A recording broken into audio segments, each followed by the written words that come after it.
எல்லோருக்கும் வணக்கம். Welcome to உங்கள் நான் கமல் ஹாசன்ஸ். அந்த வீடியோவில் நம்ம கமல் சார் பற்றின ஒரு புதிய தகவல் தான் வந்து டிஸ்கஸ் பண்ண போகிறோம்.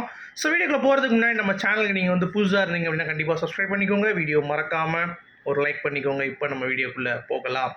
ஸோ இன்றைக்கி நம்ம பார்க்க போகிற முதல் டாப்பிக்கே வந்து பார்த்திங்கன்னா காலிலேருந்து ஒரு பயங்கர ஒரு டாபிக் ட்ரெண்டிங் ஆகிட்டு இருக்கு. அதாவது இந்தியன் 3 படம் வந்து கண்டிப்பாக வந்து ட்ராப் ஆயிரும், அதை வந்து ஷூட் பண்ண மாட்டாங்க. ஸோ கமல் சார் வந்து அடுத்தடுத்த ப்ராஜெக்டில் வந்து ரொம்ப பிஸியாக இருக்காருங்கிறப்ப இந்தியன் 3 பற்றி இன்னும் எந்த ஒரு தகவலும் இல்லை அப்படின்ற மாதிரிலாம் வந்து பேசிகிட்டு இருந்தாங்க. ஸோ அதனுடைய உண்மைத்தன்மையை நம்மளும் வந்து விசாரிக்கும் வகையில் இப்போதைக்கு இந்தியன் 3 ஹோல்டில் வைத்துள்ளார்கள் அப்படிங்கிறது அந்த தகவல். அது எதற்காக ஹோல்டில் வச்சுருக்காங்கன்னு பார்த்தீங்கன்னா, நம்ம கேம் சேஞ்சர் அப்படின்ற படம் வந்து சங்கர் சாருக்கு டிசம்பர் மாதம் ரிலீஸ் ஆகுது. அதுவும் வந்து கொஞ்சம் டிலே ஆகிறதுக்கான வாய்ப்பு இருக்குன்ற மாதிரி சொல்லிட்டு இருக்காங்க. அந்த படத்தோடைய அவுட்புட்டை பார்த்துட்டு சங்கர் சாருக்கு வந்து நல்ல பிஸ்னஸ் இருக்குது அப்படின்னு சொன்னால் மட்டும்தான் அடுத்து வந்து ஃபண்டு எந்த ஒரு ப்ரொடக்ஷன் டீமும் வந்து இறக்குவாங்க அப்படின்ற மாதிரி. அதாவது ராஜ்கமல் நிறுவனமே வந்து பார்த்திங்கன்னா அந்த முடிவில் தான் இருக்குது அப்படின்ற ஒரு அதிர்ச்சி தகவல் நமக்கு வந்து வருது அப்படிங்கிறது தான். ஸோ அப்போ இது வரைக்கும் எடுக்கப்பட்ட இந்தியன் 3 ஃபுட்டேஜ் இதெல்லாம் என்ன அப்படின்னு சொல்லி கேட்டிங்கன்னா, கண்டிப்பாக ஒரு பேட்டர்னில் படம் எடுத்திருக்காங்க அப்படின்னா அது ரிலீஸுக்கு தான் ஃபோக்கஸ் பண்ணியிருப்பாங்க. ஸோ இந்தியன் 2 ரொம்ப மோசமான ரிவ்யூஸ் அப்படிங்கிறது எல்லாத்துக்குமே தெரிஞ்ச விஷயந்தான். ஆனால் இந்தியன் 3 அதை ரிலீஸ் பண்ணி இந்தியன் 2க்கே நம்ம டஃப் கொடுத்தோம் அப்படின்னா எப்படி இருக்கும் அப்படிங்கிறத சின்னதாக யோசிச்சு பாருங்க. ஏன்னா எப்பயுமே பார்ட் ஒரு படம் தோல்வி ஆகுதுன்னா அதுக்கடுத்து எடுக்க மாட்டாங்க. ஆனால் அந்த படம் தோல்வி, அதுக்கடுத்த படம் வந்து சூப்பர் ஹிட் இல்லை பிளாக் பஸ்டர் ஆகுதுன்னா அதுவும் வந்து கமல் சார் பண்ணுறதுல ஒரு புதுசாக இருக்கும்ல. ஸோ அந்த பேட்டர்னில் இந்த படம் கண்டிப்பாக நடக்கும் அப்படின்ற நம்பிக்கை இருக்குது. ஏன்னா இன்னொரு 20-30% தான் இருக்குன்ற மாதிரி சொல்கிறாங்க. அதுவும் வந்து ஆர்கேஎஃப்ஏ எடுத்து பண்ணுற மாதிரி, இப்போ லைக்காக உள்ளே வரலன்னா கூட ஆர்கேஎஃப்ஏ பண்ணிடும் அப்படிங்கிறது தான் வந்து அப்டேட். ஸோ அதனால் எனக்கு தெரிஞ்சு இந்தியன் 3 படம் டைரக்ட் ஓடிடிக்கு ஒன்று வாய்ப்பு இருக்குது. அப்படி இல்லையா ப்ரொடக்ஷன் வந்து ராஜ்கமல் நிறுவனம் வந்து பண்ணுறாங்க அப்படின்னா தியேட்ரிக்கல் ரிலீஸும் வந்து வாய்ப்பு இருக்குது அப்படிங்கிறது தான் வந்து இந்த படத்தோடைய லேட்டஸ்டான நிலவரம். இது பல பேருக்கு அதிர்ச்சி அளித்தாலும் கமல் சார் இந்த படத்தை விடமாட்டார். ஏன்னா அவர் இந்தியன் 3 தான் ரொம்ப புகழ்ந்து சொல்லிட்டுன்றதுனால கண்டிப்பாக இந்த படத்துக்கு ஒரு வெளியீடு இருக்கும் அப்படிங்கிறத நம்ம நம்பலாம். ஓகேங்களா? ஸோ அது வந்து முதல் நியூஸே இப்படி பரபரப்பாக சொல்லிட்டீங்களேப்பா அப்படின்ற மாதிரி கேட்காதீங்க. ஏன்னா அதுதான் ஃபேக்ட். இப்போ வந்த நியூஸ் தான் சொல்லிகிட்டு இருக்கேன். அடுத்து பொதுக்குழு கூட்டத்தில் கமல் சார் பிஜேபியை ரொம்ப சூப்பராக வந்து அட்டாக் பண்ணியிருந்தார். அதில் வந்து மெயினான பாயிண்ட் என்னென்னா, இந்த நிதி ஒதுக்குனாங்கல்ல, இதில் 0 போட்டு விட்டாங்க தமிழ்நாடு சைடில். மிச்சம் எல்லாத்துலேயும் பயங்கரமாக கொடுத்தாங்க. அதுக்கு தான் சொன்னார், நீங்கள் ஓட்டு போடலையோ ஓட்டு போடாமல் இருப்பீங்களோ அதெல்லாம் ரெண்டாவது விஷயம் உங்களுக்கு. சரியா? மக்கள் வந்து இந்தியாவுக்குள்ளே தமிழ்நாடு இருக்குது அப்படிங்கிறத நீங்கள் புரிஞ்சுக்கோங்க. ஸோ எல்லாத்துக்குமே வந்து பங்கு சமமாக இருக்க வேண்டும். நீங்கள் வந்து அங்கே மட்டும் கொடுத்துட்டு இங்கே ஒன்றுமே இல்லை அப்படின்னா, அங்கே மட்டும் வந்து கர்ணனா இங்கே மட்டும் கும்பகர்ணனா எப்படி இருப்பீங்க அப்படின்ற மாதிரி சூப்பரான ஒரு ஸ்பீச், பாயிண்ட் பை பாயிண்ட் நெத்தி போட்டில் அடித்தவரை அடித்தார். இன்னும் சில விஷயங்கள் இருக்குது. பட் சினிமா செய்திகள் அரசியல் அப்படின்னு சொன்னால் தான் கொஞ்சம் இன்ட்ரெஸ்டிங்காக இருக்குது. ஏன்னா அரசியல் அப்படின்னு சொன்னோம்னா யாரும் பார்க்க மாட்டீங்க. ஸோ அதனால் இதில் ஒரு விஷயம் நடந்து அதுக்கடுத்து நான் படிப்படியாக சொல்கிறேன். அதுக்கடுத்து ரகுதாத்தா படம் இருக்குல்ல, அந்த மூவியில் கமல் சாரோடைய ரெஃபரன்ஸ் வந்து லாஸ்ட்டாக வந்து கிளைமேக்ஸில் வச்சுருக்காரு. கீர்த்தி சுரேஷ் உட்காந்துட்டு இருக்க மாதிரி ஒருத்தர் வந்து பேசுகிற மாதிரி ஒரு கமல் சார் ஸ்டைல்லே வந்து பேசுகிறாரு. அதாவது பெண்ணியம் சம்மந்தப்பட்ட ஒரு படம் கரு அப்படிங்கிறது உங்கள் எல்லாத்துக்குமே தெரியும். அந்த படத்தோடைய கிளைமேக்ஸ் சீனில் கேர்ள் அப்படின்ற மாதிரி பேசுகிறதா இருக்கட்டும், கமல் சார் கமல் அப்படின்ற பேர் வர்றதா இருக்கட்டும், இந்த மாதிரி நிறைய ரெஃபரன்ஸ் வந்து யூஸ் பண்ணியிருக்காரு. அந்த படத்தை பார்க்காதவங்க பாருங்கள். இயக்குனர் சாந்தகுமார் அவர்கள் அப்படிங்கிறது க்ளீனாக தெரியுது. அடுத்து தக் லைஃப்பில் ஷூட் கோவாவில் வந்து பார்த்திங்கன்னா போயிட்டுருக்கு. த்ரிஷா அவர்கள் லேட்டஸ்ட்டாக இன்ஸ்டா ஸ்டோரியில் வந்து போட்டு வச்சுருக்காங்க. ஸோ நம்ம மணிரத்னம் அவர்கள் பக்கத்தில் டிஓபி அவர்கள் 2 பேரும் இருந்து ஷூட் யோசிச்சுட்டு இருக்காங்க அப்படிங்கிறது தான். கமல் சார் அந்த ஷெடியூலில் இல்லை. ஸோ கமல் சார் வந்து பார்த்திங்கன்னா இங்கே சென்னையில் தான் இருக்கார் அப்படின்றது தான் அப்டேட்டு. ஸோ தக் லைஃப் வேகமாக போயிட்டுருக்கு அப்படிங்கிறது தான்.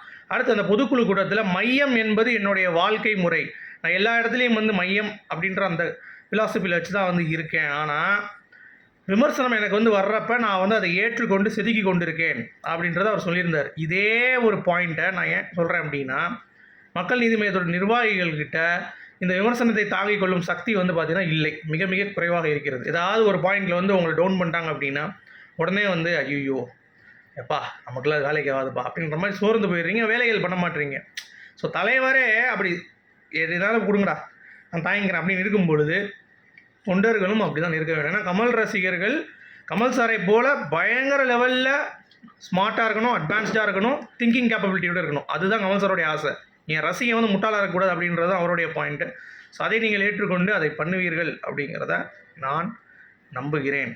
என்னை பொறுத்த வரைக்கும் அப்படிங்கிறது தான். அடுத்து கமல் சாருடைய இந்த ஒரு விஷயம் சொல்லியிருந்தார்ல, தமிழன் முதல்வராக அதாவது பிரதமராக வேண்டும் அப்படின்ற மாதிரி அந்த ஒரு பாயிண்ட்டுக்கு வந்து எல் முருகன் அவர்கள் வந்து ஆதரவு தெரிவிச்சிருக்காரு அப்படிங்கிறது தான். அது ஒரு பக்கம் வந்து போயிட்டுருக்கு. நிறைய அரசியல் தலைவர்கள் கமல் சாருக்கு வந்து மக்கள் நீதி மையத்துடைய தலைவராக வந்து தேர்ந்தெடுக்கப்பட்டார் அப்படின்ற மாதிரிலாம் வந்து பாராட்டியிருந்தாங்க. இதில் என்ன ஒரு காமெடி அப்படின்னா, உதயநிதி ஸ்டாலினும் நம்ம ஸ்டாலினும் வந்து பேசியிருக்காங்க கமல் சாரை. ஸோ அப்படி இருக்கும்பொழுது இன்டெரக்டாக வந்து கமல் சார் டிஎம்கே கூட்டணி அப்படிங்கிறது ரொம்ப க்ளீனாகவே வந்து புரிஞ்சிருச்சு. ஏன் இன்டெரக்ட் என்ன டேரெக்டே சொல்லிக்கலாம். ஆனால் இதில் என்ன காமெடின்னு சொன்னேன்ல, அது என்னன்னா, இவருக்கு எப்படிப்பா தலைவர் சொல்கிறாங்க, இவர் கட்சி தானே, இவர் தானே தலைவர் அப்படின்றாங்க. அப்படி கிடையாதுங்க. ஆக்சுவலாக முதல் தடவை ஒரு பொதுக்குழு கூட்டு தீர்மானம் பண்ணுவாங்க. அப்போ வந்து பார்த்தீங்கன்னா இவரோட ஸ்டாண்ட் அவுட்டாக இருக்கிறவங்கள சொல்லுவாங்க கட்சியிலேருந்தே. கமலஹாசன் அவர்கள் வந்து இந்த கட்சிக்கு இதாக இருந்தாலும் இன்னொருத்தவங்க வந்து பார்த்தீங்கன்னா ஒரு பாயிண்டில் வந்து நின்று அவங்களுக்கான அந்த பாயிண்ட்ஸ் வந்து எடுத்து வைப்பாங்க. அதில் வந்து சாட்டிஸ்ஃபை ஆகலை, மக்களுடைய அங்கே இருக்கிறவங்களுடைய ஓட்டு வந்து இல்லை குறைவாக இருக்குது அப்படின்னா மீண்டும் கமலஹாசன் அவர்களே தேர்ந்தெடுக்கப்படுவார். இது இங்கே மட்டும் கிடையாது, மக்கள் நீதி மையத்தும் கிடையாது, டிஎம்கேலும் இதே தான், ஏடிஎம்கேலும் இதே தான். சரியா? ஸோ அதனால் அது சொல்லுவாங்க.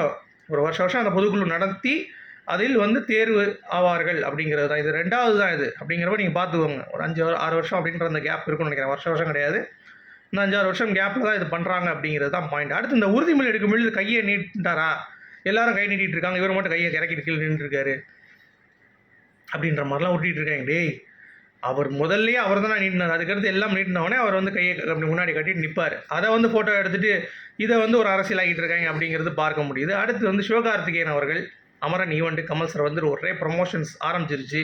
ஸோ துப்பாக்கி கனமாக இருக்குங்கிறது எனக்கு தெரியும், ஆனால் அதை எப்படி தூக்குறது அப்படின்ற அந்த தைரியம் அப்படிங்கிறது கமலஹாசன் அவர்கள் தான் எங்களுக்கு கற்றுக் கொடுத்தார் அப்படின்ற மாதிரிலாம் அவர் வந்து பயங்கரமாக பேசினார். இன்னொரு பக்கம் கமல் சார் வந்து சிவகார்த்திகேயன் அவர்களே ஒன்று கண்ணை பார்த்தாலே நேர்மையாக இருக்கதான் தெரியுது அப்படின்ற மாதிரி அவரும் வந்து ஒரு பக்கம் வந்து போட்டு புகழ்கிறாரு. ஸோ சிவகார்த்திகேயன் என்ன சொல்கிறது, அவனுடைய வாழ்க்கையில் ஒரு நல்ல மலை, அவனுடைய பக்கம்தான் காற்று அப்படிங்கிறது ரொம்ப க்ளீனாக புரியுது. ஏன்னா எல்லாரும் வந்து பாராட்டுறாங்க அப்படிங்கிறது பார்க்க முடியுது. அடுத்து கல்கி 2898 AD. ஸோ இந்த படத்தில் வந்து பார்த்தீங்க அப்படின்னா ஏடி டு பிசி, அதாவது ஏடி டு பிசி அப்படின்றது தான் future to past. So Kamal sir role அப்படிங்கிறது கிரேட் டீட்டெயிலோடு வந்து உருவாகுது அப்படின்ற மாதிரி வந்து சொல்கிறாங்க. அது மட்டும் இல்லாமல் ஆஃப்டர் மகாபாரதம் இந்த படத்துடைய நாட் வந்து இருக்கிறதுனால வேறு லெவலில் அவருக்கான ஸ்கெட்ச் வந்து பார்த்தீங்கன்னா ஒர்க் அவுட் வந்து பண்ணிட்டு இருக்காரு நாகர்ஷன் அவர்கள். நீங்கள் நல்லா கவனிச்சிங்கன்னா உங்களுக்கு தெரியும். இந்த படம் வந்து சும்மா கிடையாதுங்க. இந்த காம்ப்ளெக்ஸு, அந்த 7 காம்ப்ளெக்ஸ்க்கான லீடு, கமல் சாருக்கான அந்த வெயிட்டேஜ் அப்படின்றது முழுக்க செகண்ட் பார்ட்டுக்கு வந்து ஒரு லீடு. இன்னொன்று நீங்கள் நல்லா கவனிச்சிங்கன்னா கல்கி வந்து ஆஸ்கார்ஸ் பிளான் பண்ணுறாங்க. ஸோ கமல் சாரை ஆஸ்கார் விருது வந்து கண்டிப்பாக கையில் வந்து தொடுமா அப்படிங்கிறதை நம்ம பொறுத்து இருந்து தான் பார்க்கணும் அப்படிங்கிறது தான். அடுத்து கவியூர் பொன்னம்மா அவர்கள் இறந்துட்டாங்க அப்படிங்கிறது தெரியும் உங்கள் எல்லாத்துக்குமே.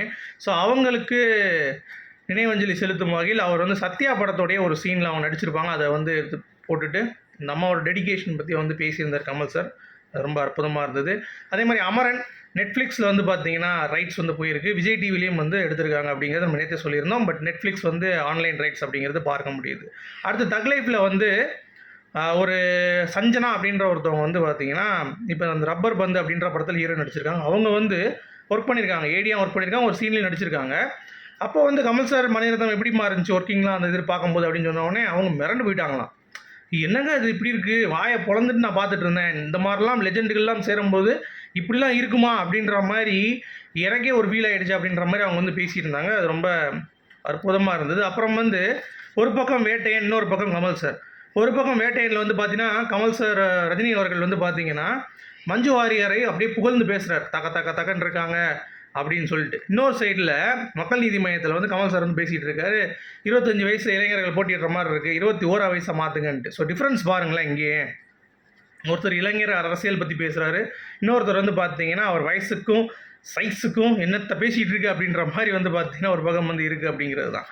அடுத்து லிவிங்ஸ்டன் அவர்கள் கமல் சாரை பற்றி, அவர் வந்து குழந்தை, ஒரு மிகச்சிறந்த ஒரு மனிதர் அப்படின்னு சொல்லிட்டு, அவரெல்லாம் வந்து நட்புக்காக சும்மா பழகிட்டு அப்படியே ஏமாற்றலாம் மாட்டார், தேவை குறிப்பு பேசிட்டு அப்படியே விட மாட்டார், எப்பயுமே இப்போ வரைக்குமே எனக்கு வந்து ஃபோன் பண்ணிகிட்டு இருக்கார் அப்படின்ற மாதிரி லேட்டஸ்ட்டாக அவர் வந்து இன்டர்வியூ சொல்லியிருந்தார். அது மட்டும் இல்லாமல் கமல் சார் அந்த பொதுக்குழு கூட்டம் முடிஞ்சோடனே சாப்பாடு வேறு லெவல், சரிங்களா, பிரியாணி ப்ளஸ் ஃப்ளாஸ்கில் ஒரு எல்லாத்துக்கும் வந்தவங்களுக்கு ஒன்று வந்து கொடுத்துருந்தாரு. அது வந்து ரொம்ப ரொம்ப அற்புதமாக இருந்ததுங்க. ஏன்னா வர்றவங்களுக்கு அந்த கட்சியில் சும்மா வந்துட்டு போவாங்க, சும்மா கை வீசிலாம் போக முடியாதுன்றதுனால எல்லா தொண்டர்களும் உழைக்கிறாங்க, அவங்களுக்கான அந்த சாப்பாடும் ப்ளஸ் இதுவும் வந்து கொடுத்துட்டார் அப்படிங்கிறது பார்க்க முடிஞ்சுச்சு. அது செம்மையாக இருந்தது. அப்புறம் வந்து கலைஞனாக மக்களை மகிழ்விப்பேன், தலைவனாக மக்களுக்கு கண்டிப்பாக உழைப்பேன் அப்படின்ற ஒரு பேட்டர்னில் கமல் சார் வந்து பேசிட்டு லாஸ்ட்டாக இந்த பொதுக்குழு கூட்டத்தை நிறைவு செய்தார் அப்படிங்கிறது தான். ஸோ இந்த புல்லட்டின் பாயிண்ட்ஸ்லாம் வந்து பார்க்கும் பொழுது கமல் சார் ஒரு முடிவோடு தான் இருக்கார். ஆனால் டிஎம்கே கூட்டணி அப்படிங்கிறது எந்த அளவுக்கு ஒர்க் அவுட் ஆகும் அப்படிங்கிறது தெரில. ஸோ அதை இல்லாமல் கமல் சாராலையும் வந்து போராட முடியல அப்படின்ற ஒரு பக்கம் இருந்தாலும் எனக்கு தெரிஞ்சு இதில் கருத்து தெரிவிக்கிறதுக்கு எதுவும் இல்லைங்க. நல்ல அரசியல் அப்படிங்கிறப்ப இந்த மாதிரி சில விஷயங்கள் குதர்க்கமான வேலைகள் பண்ணால்தான் ஸ்டாண்ட் பண்ண முடியும் அப்படின்றதுல கமல் சார் வந்து ரொம்ப உறுதியாக இருக்கா அப்படின்னு சொல்லிட்டு இந்த வீடியோ நான் முடிக்கிறேன். உங்களுடைய கருத்துக்கு சொல்லுங்கள். மீண்டும் சந்திப்போம். Good bye.